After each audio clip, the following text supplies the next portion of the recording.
I've been hearing for the past week so many people say so and so predicted this and it's happening, and it's like some names I know, like Jonah, but I haven't read this book, or some names are people I haven't heard of or didn't follow. And what's interesting to me about that is why didn't we listen? Yeah. We never seem to ask that question. We tend to just say, well, Jonah, don't get snobby and say I told you so. We don't like that. So let's just move on, shall we? Like, instead of just moving on, shall we? Possibly a little introspection is required, American people. Why did you not listen to Ron Paul, for example?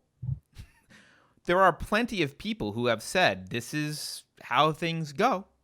And I'm not blaming you for not listening. I'm only going to blame you for not having the wherewithal and the courage to be introspective now and say, okay, well, why didn't I listen? Let's try and correct that so that next time I'm paying attention and it won't happen again.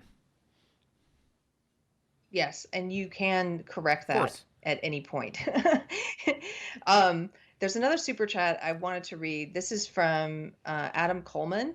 Hi, Adam. I haven't seen you in our chat before. I may have missed you. Adam gives us $5 and says the establishment has all the power for a minimum of 2 years, and the ball is in their court. In 4 years, everyone will realize how they've been used. Yeah, I think a lot of people are going to realize how they've been used. I think it's already happening. Here's a silver lining of what's to come is people, because the fist is going to get tighter now, they're going to use the Capitol, what happened at the Capitol, and their narrative of what happened at the Capitol to squeeze the fist even tighter. And I think a consequence of that is you will see more people waking up. It just depends on how long it's going to take. One quick thing before you say, Adam Coleman, by the way, you guys may recognize him in book club. He's in our Unsafe Space book club. You can find him there. He's got a new book coming out. I don't know the name of it, but Adam is a really interesting guy, and you guys I was just going to try and paraphrase what you said, which is I think the more you tighten your grip, the more star systems will slip through your fingers. Sorry, that was a Star Wars reference. Yeah. Oh, is it? That's all. I just wanted a Star Wars reference out of it. It's true. But it's true. Yeah, people are going to be slipping through the fingers. Here's the other, another silver lining is that, again, I know I'm belaboring this lately, but I think it's one of the most important, I don't know, anyway, it's the thing I'm focused on that I'm thinking about a lot in the past couple of days is that this whole imaginary right-left binary that they want us to believe in, and that a lot of people do believe in. I'm not saying that there aren't, the right and left, we still use those words. We have to, because so many people have bought into it. When I criticize it, what I mean is that the two parties are not really that different, and they give us this this political theater every 4 years where they're like, okay, peons, here's time for the theater. Now you get to pick between one of the two guys. And it's like that old Bill Hicks joke. I love Bill Hicks. He used to have this joke where he would say, I like the puppet on the right, I think the puppet on the left is more to my liking. And then and then somebody's like, wake up, America. It's just one guy holding up both puppets.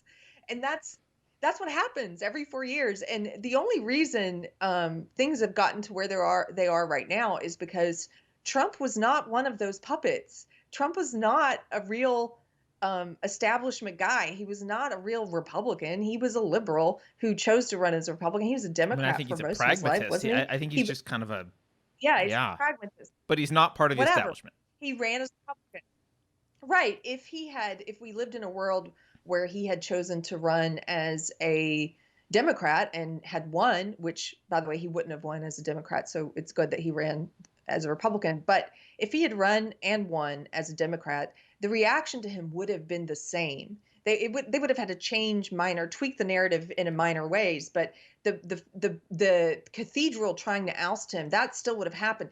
You know who else was a threat to them? You can see it in the way they treat people. Who else was a threat to them? Who else was not one of the puppets? Bernie Sanders was not one of the puppets. Favorite. Whether you agree with his policy.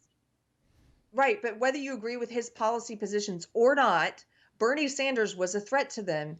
And if you don't believe that, look at what they did to him. They took Well, him I was going to say out. Tulsi, They your took more him favorite. out. Like they really went after her. And yeah, I was going to get, Okay. yeah, I'll get to her in a second. But look at what they did to Bernie. They took him out during the primaries. They stole it. The DNC gave that to Mm. Hillary. And that's when a lot of Bernie people woke up. I know I woke up a little bit like that. That to me was startling what happened to Bernie. Look at how they treated, like you said, Tulsi Gabbard. With Trump, they didn't see it coming. They thought Trump Right. had no shot. Even though they knew he wasn't one of them, they didn't think he had a shot. So they didn't plan for the possibility of him winning. None of us thought, I didn't think he could win. None of us thought, we thought he was a joke. If you go back and look at the WikiLeaks emails from the Clinton campaign, they were, during the Republican primaries, the Clinton campaign was promoting Trump and the other candidates that they thought had no shot, because they wanted to promote the people they thought they had no shot instead of the ones they thought the establishment guys like Jeb Bush had a chance. They thought the people like them had a chance. So there are emails you can read, internal campaign communications, where they were saying, let's talk to the press, let's talk to the media. They called them the Pied Piper candidates, the ones they thought were jokes. They were like, let's push Trump and the other Pied Piper candidates. They didn't think he had a shot, so they didn't plan for that. They knew Bernie had a shot. They planned. They knew Tulsi. By the time Tulsi Gabbard came around, she's not one of them. How do you know? They attacked her with all the force that they attacked Trump from the very beginning. What did they use against Russia. her? Well, trying to Russia. Yeah. What worked with Trump? Russia was big then. Russiagate was big then. They had already convinced all the people on the feeding tube, on the propaganda feeding tube, were like, Russiagate, Russiagate, Russiagate. So what did they use? Russia. They tried to pin her to Russia somehow. Then they tried to say she's homophobic. Because how do you take down a Democrat who's a woman and a person of color and a veteran? You would think they would be excited about her, right? She checks off all the intersectionality boxes And and the everything. patriotism box, the No, veteran thing. Yeah. Yeah. right, right. But she was not someone they held up and celebrated like they did Kamala Harris, who got less than 1% of the vote, by the way.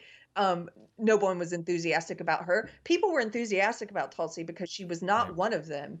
And what did they do? They smeared her in the press. I saw leftist SJW friends speaking all kinds of BS stuff about her and rumors about her because they're on the feeding tube. They swallowed that stuff. They didn't know anything about her. They just start repeating what they've been told, and then she gets banned. Remember when they changed the Yeah, she rules didn't of get some of in. the debates so they could Yep. purposely, yeah, they left her out of the debates.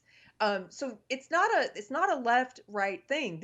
There are candidates who are not part of this duopoly, who are not part of the system. Trump was one, Bernie was one, Tulsi was one. Two of those are or ran as Democrats. Two of those are Where does Democrats. Bernie stand on some of the foreign policy stuff? Because that's probably the common denominator here, right? Tulsi didn't want to be bombing Assad and in a whole bunch of these, CIA masturbatory wars in the Middle East. And obviously Trump didn't either. I think Trump got involved in he's the first president in decades to get involved in no new Right. conflicts.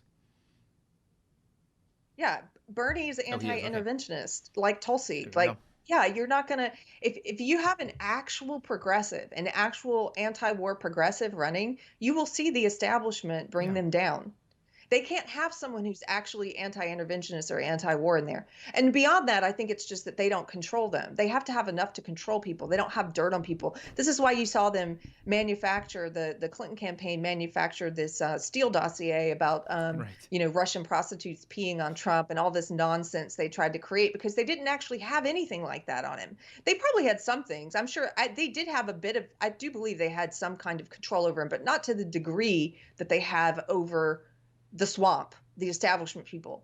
They didn't have control over him. They didn't have the degree of control they wanted over Bernie. They didn't have the degree of control they wanted over Tulsi. So all of this to say, I think one silver lining of what's happening is I'm starting to see, and I've been seeing over the course of these 4 years, slowly, people like myself on the left who've been waking up, and progressives and liberals who are waking up. Jimmy Dore, you watch an actual progressive like Jimmy Dore, he's awake to all of this. He knows Russiagate the Russia collusion stuff was a hoax. Right. He knows it. Even Max Blumenthal knows it. Max Blumenthal, Yeah. yeah, who read, he knows it. Like, actual progressives are awake to this and are starting, more of them are starting to wake up every day that this is BS.